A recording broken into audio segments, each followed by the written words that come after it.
नमस्कार, मैं professor Jaya Kawade GS college of commerce Wardha के ई लर्निंग सेशन में आप सभी का स्वागत करती हूँ। हमारा आज का लेक्चर है B Com final year Hindi medium के लिए फाइनेंशियल अकाउंटिंग। तो स्टूडेंट्स, हमने अमलगमेशन के हमारे 4 प्रॉब्लम्स अब तक का हो चुके हैं। आज हम मिले हैं प्रॉब्लम नंबर 5 लेके। तो प्रॉब्लम आपको वीडियो के डिस्क्रिप्शन बॉक्स में लिंक दी रहेगी, वो लिंक ओपन करके आपको प्रॉब्लम लिख लेना है अपनी कॉपी में और फिर उसके बाद सॉल्यूशन के लिए आगे का वीडियो कंटिन्यू देखना है।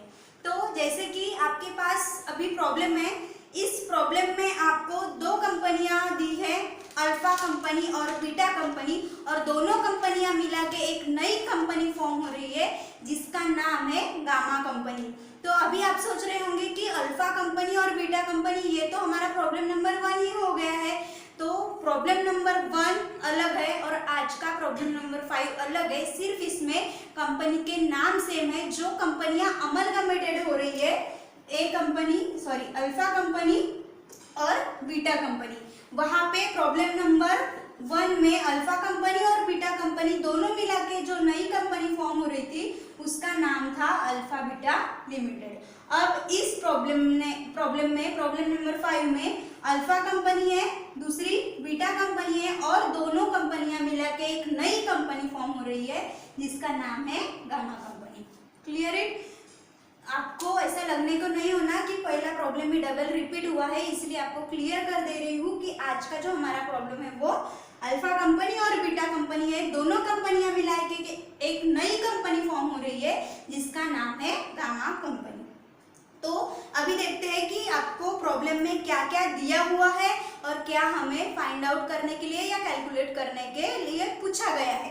तो सबसे पहले आपको बैलेंस शीट दी हुई है, balance sheet of alpha limited और दूसरी balance sheet of beta limited. तो जो 2 कंपनियां हैं, ये क्या है, अल्फा कंपनी और बीटा कंपनी, ये हमारी वेंडर कंपनी है, बीटा कंपनी भी हमारी वेंडर कंपनी है और जो गामा कंपनी है वो हमारी परचेसिंग कंपनी है। ठीक है, तो अल्फा कंपनी की और बीटा कंपनी की, मतलब दोनों वेंडर कंपनियों की बैलेंस शीट हमें प्रॉब्लम में दी हुई है, साथ ही में हमें एडिशनल इंफॉर्मेशन भी दिया है। तो अभी देखते हैं कि एडिशनल इंफॉर्मेशन में हमें क्या बताया है। तो सबसे पहले फर्स्ट पैराग्राफ में बताया गया है आपको, The 2 companies decided to amalgamate their business as on the date of balance sheet and a new company called Gamma Limited। तो 2 कंपनियां मिला के एक नई कंपनी जो है वो है गामा कंपनी लिमिटेड। देन आपको बताया गया है was formed with an authorized share capital of rupees 12,50,000। तो जो नई कंपनी है परचेसिंग कंपनी गामा कंपनी, इसका जो ऑथोराइज शेयर कैपिटल है वो रहने वाला है 12,50,000 इन शेयर्स ऑफ ₹10 ईच। कुल मिला के उसका जो अमाउंट रहेगा ऑथोराइज शेयर कैपिटल का 12,50,000 और each shares of ₹10 each. The terms of amalgamation were, तो अमलगमेशन की क्या टर्म्स है, किस टर्म्स पे अमलगमेशन हुआ है, इसकी इंफॉर्मेशन आपको नीचे बताई गई है। उससे सबसे पहले आपको अल्फा कंपनी के बारे में बताया गया है और देन उसके बाद में आपको बीटा कंपनी के बारे में इंफॉर्मेशन दी है। तो ये जो इंफॉर्मेशन है वो परचेज कंसिडरेशन के लिए दिया गया है कि जो गामा कंपनी है परचेसिंग कंपनी, वो कंपनी अल्फा कंपनी को और बीटा कंपनी को जो परचेज कंसिडरेशन है वो परचेज कंसिडरेशन कितना पे करेगी और किस फॉर्म में पे करेगी, इसके लिए आपको वो एडिशनल इंफॉर्मेशन दी हुई है।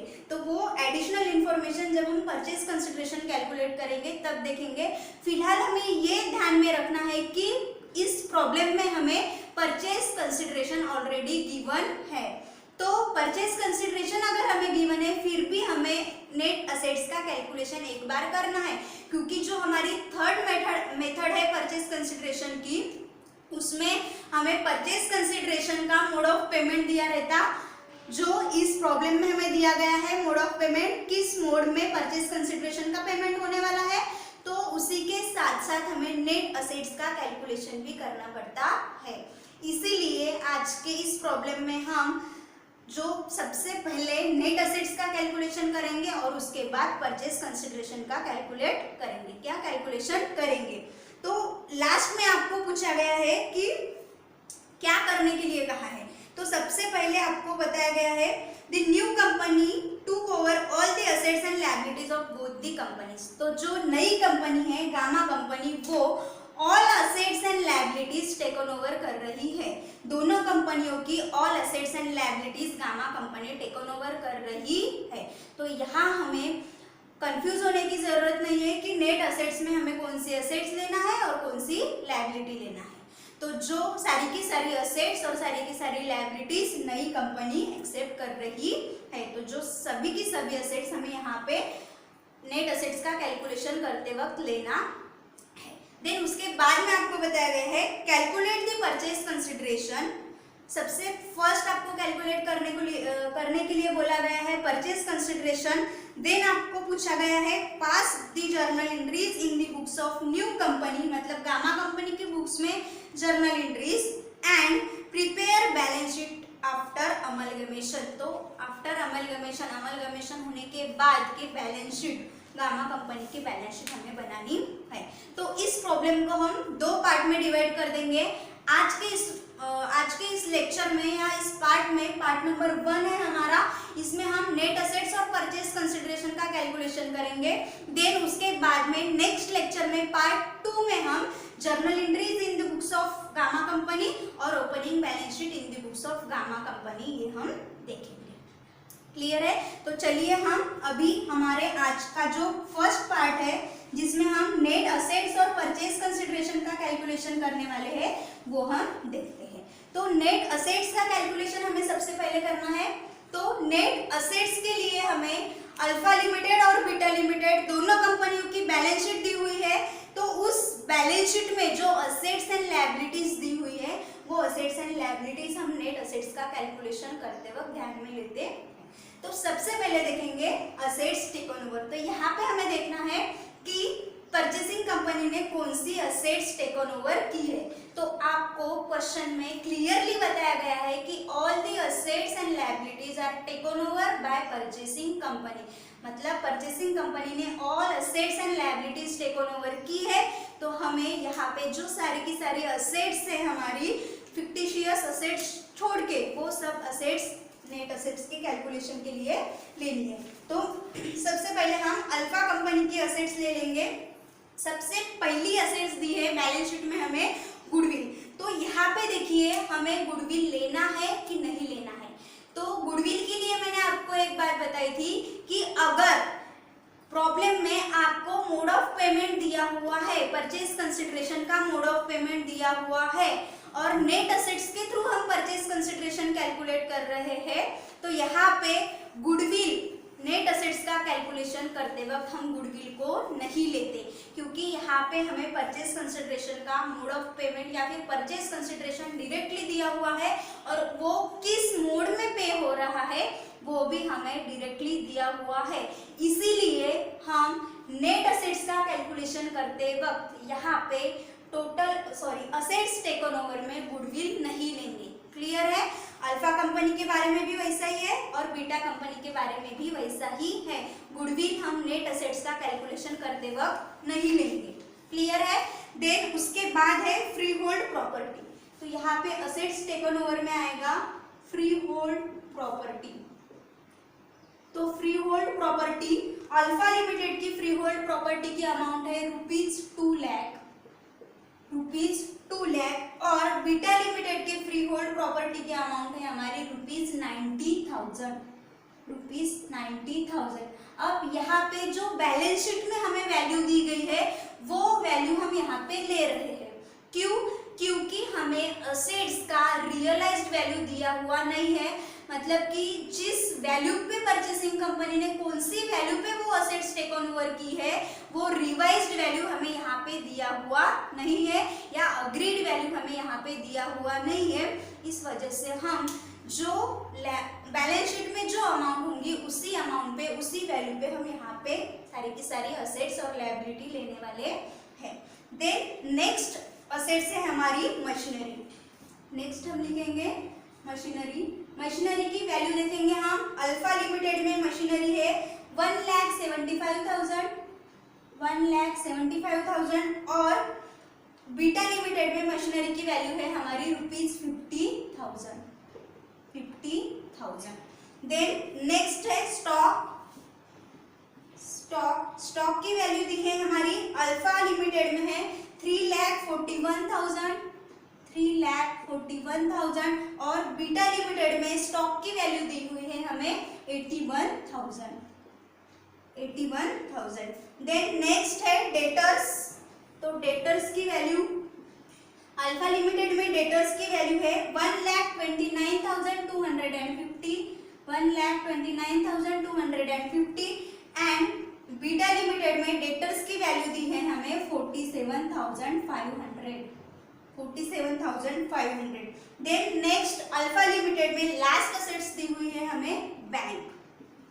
तो सारी की सारी असेट्स टेकन ओवर की है तो बैंक भी यहाँ पे आएगा। उसकी अमाउंट है हमारी 1,68,750। अब अल्फा लिमिटेड की सारी असेट्स हो गई। बीटा लिमिटेड में एक बार देख लेंगे। डेटर्स के बाद यहाँ पे प्रॉफिट एंड लॉस अकाउंट दिया हुआ है। प्रॉफिट एंड लॉस अकाउंट हम यहाँ पे नहीं लेते नेट असेट्स का कैलकुलेशन करते वक्त। वो जो प्रॉफिट एंड लॉस अकाउंट है वो debit balance of profit and loss account वो शेयर होल्डर्स अकाउंट को ट्रांसफर होता है। क्लियर है? तो सारी की सारी असेट्स हमने यहाँ पे ले ली। अब हम टोटल करेंगे। Total assets taken over. तो हमारा टोटल असेट्स टेकन ओवर कितना आता है? तो अल्फा लिमिटेड में टोटल असेट्स टेकन ओवर आएगा हमारा 10,14,000 और बीटा लिमिटेड का टोटल असेट्स टेकन ओवर आएगा हमारा 2,68,500। ये हो गया हमारा टोटल असेट्स टेकन ओवर। अब इसमें से हम माइनस करेंगे लायबिलिटीज एक्सेप्टेड। क्या माइनस करेंगे? Liabilities accepted. इसमें जो लायबिलिटीज परचेसिंग कंपनी ने एक्सेप्ट की है वो लायबिलिटीज हम यहाँ पे लेते हैं। तो यहाँ पे सारी की सारी assets and liabilities taken over की थी। तो जो लायबिलिटी है वो सारी की सारी लायबिलिटी यहाँ पे आएगी। लेकिन उसमें एक ध्यान में रखना है, share capital and share holders fund वो हमारा शेयर होल्डर्स अकाउंट को ट्रांसफर होता है। देन उसके बाद में आपको दिया हुआ है 8% डिबेंचर्स। तो यहाँ पे डिबेंचर्स का कैलकुलेशन करते वक्त या फिर डिबेंचर्स हम यहाँ पे जब ले रहे हैं तब हमें एक बात ध्यान में रखनी है, वो मैंने आपको इससे पहले भी बता दी है और अब भी बता देती हूँ कि अगर परचेज कंसिडरेशन का पेमेंट करते वक्त मतलब मोड ऑफ पेमेंट में या परचेज कंसिडरेशन का पेमेंट करते वक्त अगर नई कंपनी जो है मतलब परचेसिंग कंपनी जो है वो परचेसिंग कंपनी अगर अपने नए डिबेंचर्स अगर इशू कर रही है, पुराने डिबेंचर्स के बदले में अगर नए डिबेंचर्स इशू किए जा रहे हैं तो हम नेट असेट्स का कैलकुलेशन करते वक्त यहाँ पे डिबेंचर्स की अमाउंट नहीं लेते। तो यहाँ पे आपको परचेज कंसिडरेशन के पेमेंट के लिए आपको नई कंपनी जो है वो नई कंपनी अपने डिबेंचर्स इशू करने वाली है। तो आपको सबसे पहले प्रॉब्लम पढ़ लेना है, उसके बाद ही सॉल्यूशन को शुरुआत करनी है। तो आपको डिबेंचर्स का जो परचेसिंग कंपनी जो परचेज कंसिडरेशन का पेमेंट करेगी तो उस परचेज कंसिडरेशन के पेमेंट में आपको शेयर्स दिया है, कैश दी है और डिबेंचर्स दिया है। तो जो न्यू कंपनी है वो पुराने डिबेंचर्स के बदले में अपने न्यू डिबेंचर्स इशू करने वाली है। इस वजह से हम यहाँ पे डिबेंचर्स नहीं लेंगे। क्लियर है? डिबेंचर्स क्यों नहीं लिया? उसके बाद में आपको लायबिलिटी दी है सन्ड्री क्रेडिटर्स। तो यहाँ पे हम सन्ड्री क्रेडिटर्स ले लेंगे। सन्ड्री क्रेडिटर्स कितना है हमारा? अल्फा लिमिटेड में सन्ड्री क्रेडिटर्स है 28,925 और बीटा लिमिटेड में हम देखेंगे, बीटा लिमिटेड में सन्ड्री क्रेडिटर्स है हमारा 1,28,500 और उसी के साथ साथ अब अल्फा लिमिटेड की जो एक्सटर्नल लायबिलिटीज थी वो हो गई है हमारी। अब बीटा लिमिटेड में देखेंगे, बीटा लिमिटेड में डिबेंचर्स तो नहीं आएंगे। देन उसके बाद में दिया है बैंक ओवरड्राफ्ट। तो यहाँ पे सारी की सारी लायबिलिटी और असेट्स हम ले रहे हैं। तो यहाँ पे बैंक ओवरड्राफ्ट भी आएगा। तो बैंक ओवरड्राफ्ट का अमाउंट है बीटा लिमिटेड में ₹3000 और उसके बाद दिया है सन्ड्री क्रेडिटर्स, तो वो हमने ले लिया है। अब सब लायबिलिटीज हमारी हो गई। अब देखेंगे हम total liabilities accepted. Total liabilities accepted, तो टोटल लायबिलिटीज कितना एक्सेप्टेड किया है। तो यहाँ पे अगर हम टोटल करेंगे तो अल्फा लिमिटेड की लायबिलिटी में आएगा 28,925 और बीटा लिमिटेड में आएगा 1,31,500। 1,31,500 ये हो गया हमारा टोटल लायबिलिटीज एक्सेप्टेड।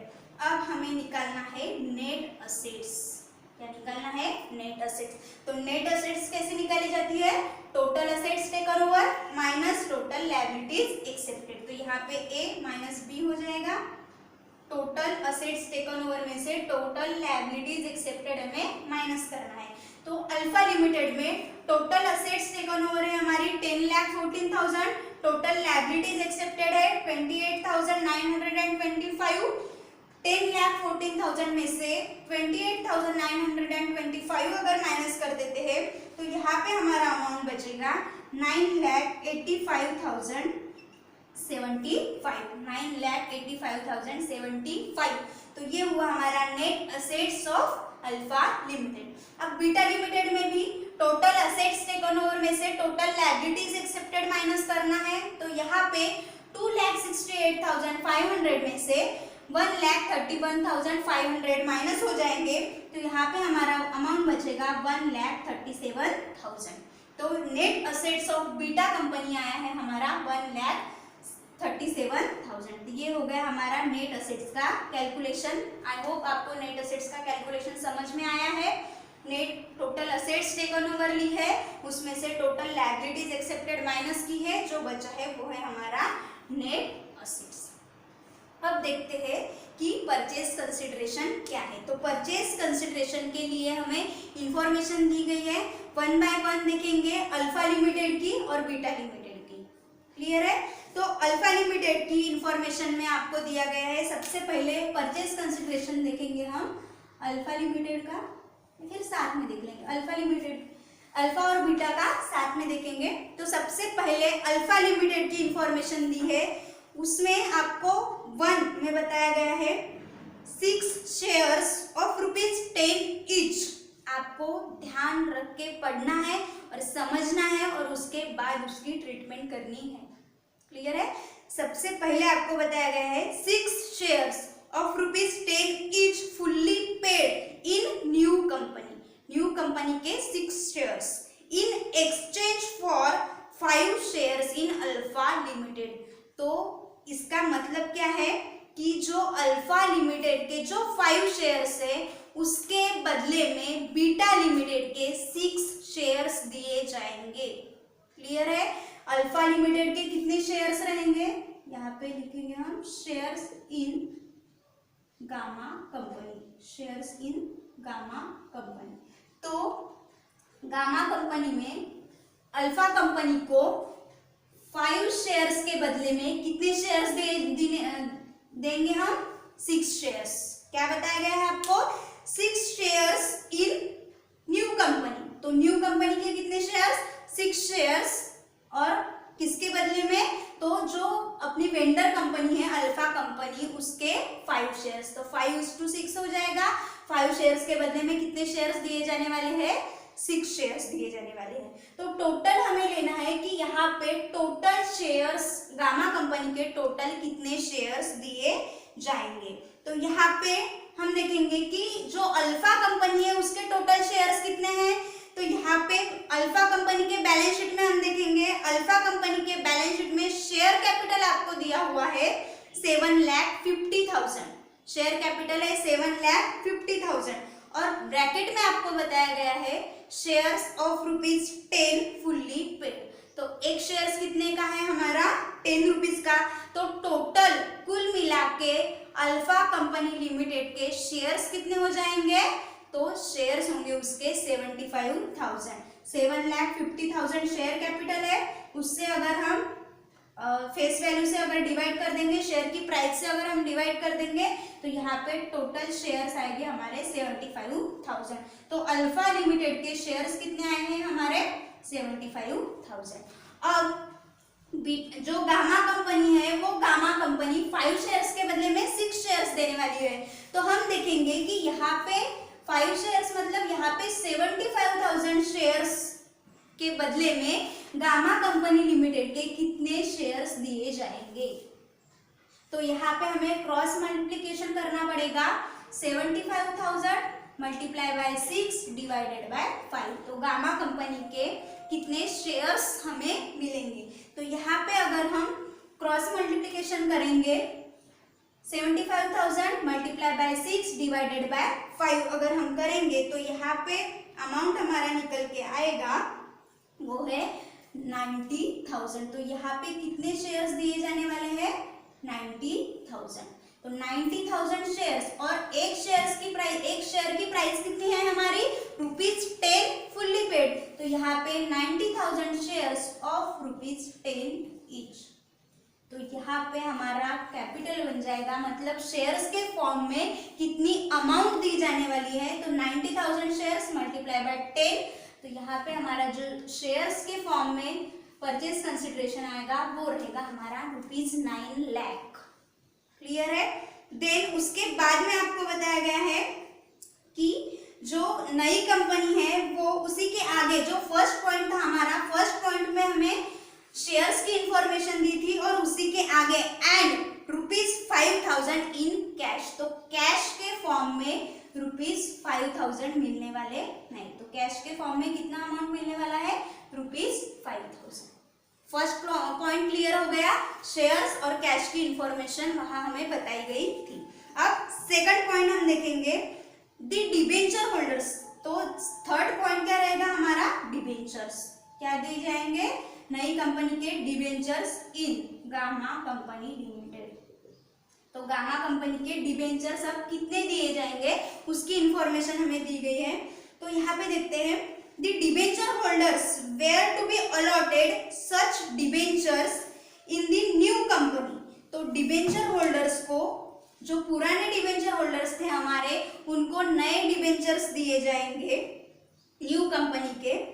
उसके लिए बताया गया है the new company bearing interest eight 7% per annum. तो नई कंपनी के जो डिबेंचर्स रहेंगे उनका इंटरेस्ट रेट क्या रहेगा 7% पर एनम। अब देखते हैं कि अल्फा लिमिटेड में जो डिबेंचर्स है उनका रेट ऑफ इंटरेस्ट क्या था 8%। देखिए आपको बैलेंस शीट में दिया गया है 8% डिबेंचर्स, और जो नई कंपनी के डिबेंचर्स मिलने वाले हैं वो कितने रहेंगे, उसका रेट ऑफ इंटरेस्ट क्या रहेगा तो 7% रहेगा। क्लियर है यहाँ तक। देन आपको आगे बताया गया है as would bring the same amount of interest. तो जो 7% डिबेंचर्स गामा कंपनी के अल्फा कंपनी को दिए जाएंगे उसका जो इंटरेस्ट रहेगा वो सेम रहेगा। तो सेम रहेगा मतलब क्या कि अल्फा लिमिटेड में जो पुराने डिबेंचर्स थे उनको जो 8% के हिसाब से इंटरेस्ट मिलने वाला था या मिलता था, 8% के हिसाब से जो उनको इंटरेस्ट मिलता था उसी वही इंटरेस्ट मतलब सेम इंटरेस्ट यहाँ पे 7% डिबेंचर्स में मिलेगा। तो यहाँ पे हमें डिबेंचर्स का अमाउंट कैलकुलेट करना है। तो सबसे पहले हम देखेंगे कि पुरानी कंपनी में मतलब अल्फा लिमिटेड में जो पुराने डिबेंचर्स थे उनको इंटरेस्ट कितना मिलता था। तो यहाँ पे डिबेंचर्स दिया हुआ है, डिबेंचर्स का रेट दिया हुआ है, तो हम इंटरेस्ट इजीली निकाल सकते हैं। तो यहाँ पे हम देखेंगे 8% डिबेंचर्स है और उसकी जो प्राइस है अमाउंट है उसकी 1,75,000। तो 1,75,000 पे अगर हम इंटरेस्ट कैलकुलेट करेंगे, अल्फा कंपनी का इंटरेस्ट अगर हम कैलकुलेट करेंगे तो 1,75,000 पे 8% इंटरेस्ट मिलता था उनको डिबेंचर्स पे। तो वो इंटरेस्ट का अमाउंट कितना निकल के आएगा हमारा 1,75,000 मल्टीप्लाई बाय 8% कर दीजिए। तो यहाँ पे हमारा अमाउंट आएगा 14,000।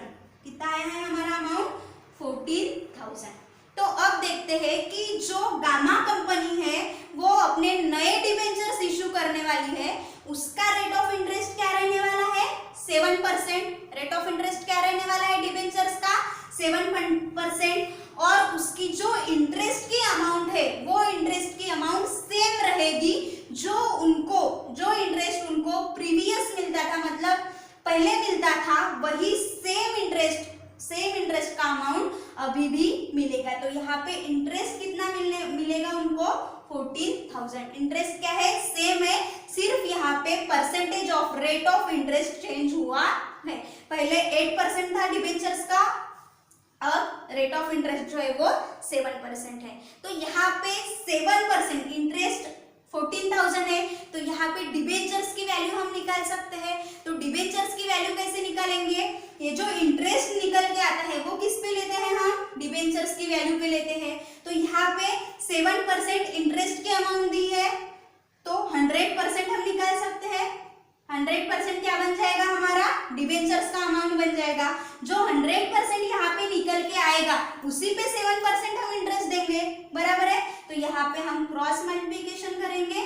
तो यहाँ पे अगर हम क्रॉस मल्टीप्लिकेशन करते हैं तो 14,000 multiply by 100 divided by 7, 14,000 multiply by 100 divided by 7 अगर हम करेंगे तो यहाँ पे डिबेंचर्स का अमाउंट हमारा आएगा 14,000 मल्टीप्लाई बाय 100 डिवाइडेड बाय 7। तो यहाँ पे डिबेंचर्स का अमाउंट आएगा 11,05,000, 11,05,000। सॉरी, डिबेंचर्स का अमाउंट आएगा हमारे यहाँ पे 2 लाख, सॉरी यहाँ पे आएगा 2 lakh rupees. 14,000 multiply by 100 divided by 7। अब इसका क्रॉस चेक करके देख लेंगे कि अगर 2 लाख रुपीज के डिबेंचर्स इशू करती है, नई कंपनी अगर 2 लाख रुपीज के डिबेंचर्स इशू करती है तो उस पे 7% इंटरेस्ट रेट है। तो 7% के हिसाब से इस पे इंटरेस्ट कैलकुलेट करके देखेंगे। 2 लाख के 7% इंटरेस्ट आएगा हमारा 14,000, मतलब जो इंटरेस्ट है वो सेम रहेगा। तो हमारा जो कैलकुलेशन आया है डिबेंचर्स के अमाउंट जो आई है वो ₹10 लाख, वो एकदम सही निकल के आई है। क्लियर है। तो ये हो गया purchase consideration of alpha limited. अब देखेंगे हम purchase consideration of beta limited. तो उसी के नीचे आपको बीटा लिमिटेड का इंफॉर्मेशन दिया है, सेम इंफॉर्मेशन है, सिर्फ वहां पे सिर्फ अमाउंट चेंज है या आंकड़े चेंज है। तो सबसे पहले फर्स्ट आपको बताया गया है 1 shares of ₹10 each fully paid in the new company। तो न्यू कंपनी के कितने शेयर्स मिलने वाले हैं, न्यू कंपनी, यहाँ पे ये था अल्फा कंपनी का। अब हम देखेंगे बीटा कंपनी के शेयर्स, बीटा कंपनी को कितने शेयर्स दिए जाएंगे, तो न्यू कंपनी के कितने शेयर्स मिलने वाले हैं 1 shares in exchange of 3 shares in beta company limited. तो बीटा कंपनी के 3 शेयर्स के बदले में गामा कंपनी के मतलब न्यू कंपनी का 1 शेयर मिलने वाला है। यहाँ पे था 5:6, 5 शेयर्स के बदले में 6 शेयर्स। इसमें बीटा कंपनी में 3 शेयर्स के बदले में उसको 1 शेयर्स दिया जाने वाला है। तो यहाँ पे बीटा कंपनी के शेयर्स कितने हैं देखेंगे हम, तो उसकी बैलेंस शीट में शेयर कैपिटल दिया है 1,95,000। 1,95,000 को अगर हम 10 से डिवाइड कर देते हैं तो उसका जो शेयर्स आएगा, उसके शेयर्स आएंगे हमारे 19,500, शेयर्स आएंगे 19,500। तो 19,500 के बदले में कितने शेयर्स दिए जाएंगे, 3 शेयर्स के बदले में 1 शेयर दिया जाने वाला है। तो 19,500 के बदले में नई कंपनी के कितने शेयर्स मिलेंगे। तो यहाँ पे भी हम क्रॉस मल्टीप्लिकेशन करेंगे। 19,500 multiply by 1 divided by 3, 19,500 multiply by 1 divided by 3 अगर हम करेंगे तो यहाँ पे हमारा निकल के आएगा, टोटल शेयर्स आएंगे हमारे 6,500, शेयर्स आएंगे हमारे 6,500। तो शेयर कैपिटल कितना बनेगा 6,500 shares of ₹10 each fully paid. तो यहाँ पे अमाउंट आएगा 65,000। जो बीटा लिमिटेड है उसका अमाउंट कितना आएगा शेयर्स का 65,000। क्लियर है। और उसी के साथ साथ आपको आगे बताया गया है एंड ₹2,000 3,500 इन कैश। तो बीटा कंपनी को गामा कंपनी की तरफ से परचेज कंसिडरेशन के बदले में कैश भी दी जाने वाली है। तो कैश का अमाउंट है ₹2,500। तो कैश कितना मिलने वाला है? 2,500। क्लियर है? शेयर्स हो गया, कैश हो गई। अब देखते हैं डिबेंचर्स। तो डिबेंचर्स के बारे में भी आपको सेम इंफॉर्मेशन दी हुई है जैसे आपको अल्फा लिमिटेड में दी थी। तो देखते हैं क्या इंफॉर्मेशन दी है। तो यहाँ पे दिया हुआ है the debentures would be allotted such debentures in the new company bearing interest at 7% per annum। तो यहाँ पे पहले हम देखेंगे बीटा लिमिटेड का जो डिबेंचर्स था उनका रेट ऑफ इंटरेस्ट क्या था। तो यहाँ पे रेट ऑफ इंटरेस्ट दिया हुआ है 10%। बीटा कंपनी की बैलेंस शीट में देखिए आपको 10% डिबेंचर्स दिया है 35,000। तो अब उसके बदले में गामा कंपनी के 7% डिबेंचर्स दिए जाएंगे। तो इंटरेस्ट का रेट कितना रहेगा गामा कंपनी के डिबेंचर्स का? 7%। उसके बाद आपको बताया गया है would bring the same amount of interest. तो यहाँ पे भी हमें बताया गया है कि जो नई कंपनी अपने डिबेंचर्स इशू करने वाली है तो उसका भी जो इंटरेस्ट है वो सेम रहेगा जो उनको बीटा लिमिटेड में डिबेंचर्स होल्डर्स को जितना इंटरेस्ट मिलता था वही सेम इंटरेस्ट अब गामा कंपनी लिमिटेड के डिबेंचर्स को मिलेगा। तो यहाँ पे सबसे पहले हम देखेंगे कि बीटा कंपनी का देख रहे हैं हम। तो बीटा कंपनी के टोटल डिबेंचर्स कितने हैं? 35,000 डिबेंचर्स है। तो और उसका इंटरेस्ट रेट कितना है? 10%। तो डिबेंचर्स को इंटरेस्ट कितना दिया जाएगा? 35,000 पे 10% अगर हम निकालेंगे तो यहाँ पे इंटरेस्ट कितना आने वाला है? 3,500। 10% कितना आएगा 35,000 का? 3,500।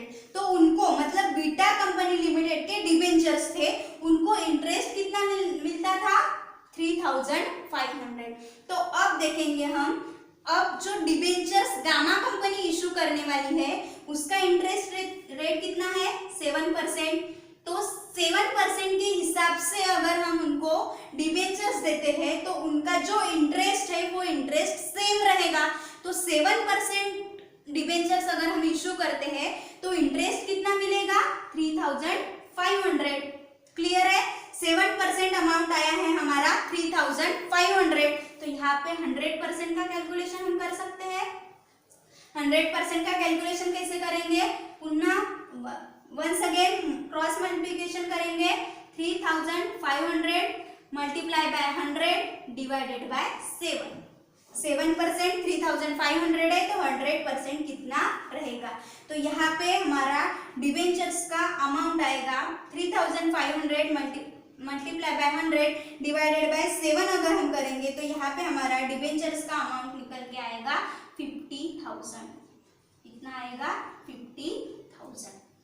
अब क्रॉस चेक हम कर लेंगे कि 50,000 debentures Gamma company beta limited को इशू करने वाली है और रेट ऑफ इंटरेस्ट क्या है? 7%। तो क्रॉस चेक कर लेंगे। अगर 50,000 पे 7% हम इंटरेस्ट कैलकुलेट करते हैं तो हमारा इंटरेस्ट निकल के आएगा 3,500। तो हमारा जो कैलकुलेशन है वो एकदम सही है। इस तरह से हमें परचेज कंसिडरेशन का पेमेंट दिया हुआ है। परचेज कंसिडरेशन के पेमेंट के इसमें अल्फा लिमिटेड और बीटा लिमिटेड तीनों इसमें शेयर्स, कैश और डिबेंचर्स इन तीनों फॉर्म में मोड ऑफ पेमेंट हमें दिया है। तो अब हम टोटल परचेज कंसिडरेशन कैलकुलेट करेंगे।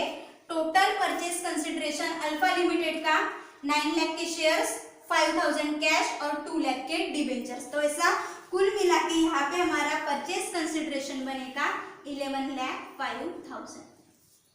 अल्फा लिमिटेड का परचेज कंसिडरेशन कितना बना है? 11,05,000। देन बीटा लिमिटेड का देखेंगे। बीटा लिमिटेड में 65,000 रुपीज के शेयर्स, कैश 2,500 की और डिबेंचर्स 50,000 के। तो कुल मिला के यहाँ पे बनेगा 1,17,500। 1,17,500। तो यहाँ पे परचेज कंसिडरेशन कितना आएगा हमारा? 1,17,500। ये हुआ हमारा परचेज कंसिडरेशन पीसी।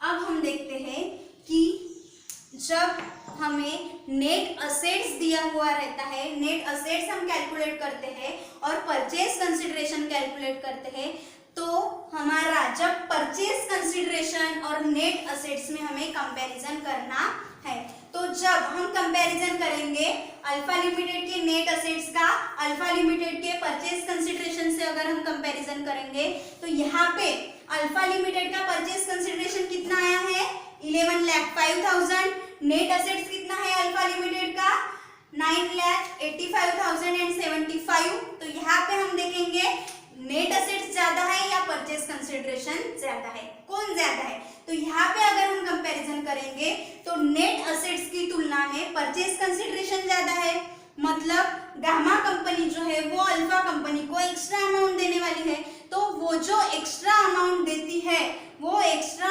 अमाउंट किस नाम से दी जाती है, तो वो गुडविल के नाम से दी जाती है। तो सबसे पहले यहाँ पे हमें कंपैरिजन देखना पड़ेगा।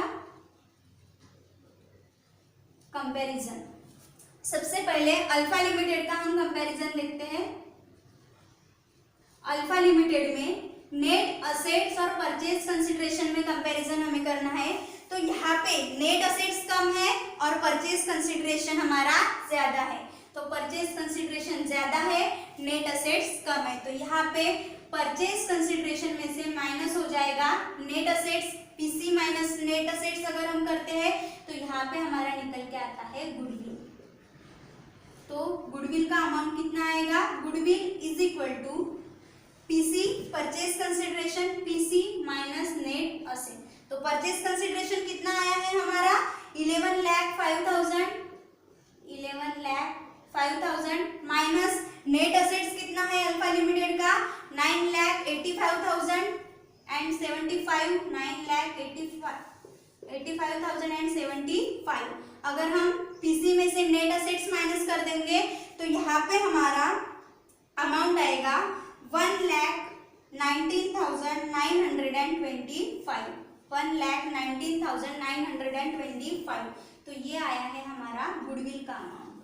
जो एक्स्ट्रा अमाउंट दी जा रही है गामा कंपनी की तरफ से अल्फा कंपनी को, तो वो किसके बदले में दी जाने वाली है, गुडविल के बदले में।